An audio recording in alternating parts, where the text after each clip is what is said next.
بعد ملاقات اساسگزار صلح و وحدت ملی پیشوای ملت پرزیدنت جمهوری تاجیکستان محترم امامعلی رحمان با اهل جماعتچگی کشور اوید مسائل مبرم روز از جمله پیشگیری بیماری‌های سرایتی ترغیب طرز حیات سالم در ناحیه وسیع نقشه چاره‌بینی‌ها ترتیب داده شده کارهای ترغیباتی میان ساکنان وسعت داده می‌شوند.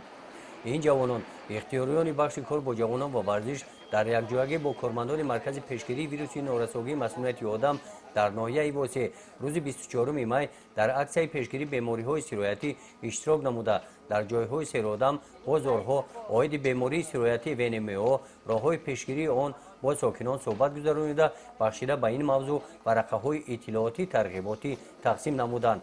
از صحبت با ساکنان مشاهده گردید که برای بلند برداشتن سطح معلوماتناکی ساکنان عاید بیماری سرایتی ویروسی نارسایی مسمومیت آدم این گونه چاره‌بینی‌ها تیز دایر کرده شوند. ساکنان نقص قبول کرده است چون که ما طریق تلویزیون پیشتر هم طریق گازت هم طریق تلویزیون عاید به این بیماری معلومات بیشتر داده بودیم. همچنین هر ماه در همین جای‌های سیر آدم کارهای فرماندهی ها می‌گذرانیم.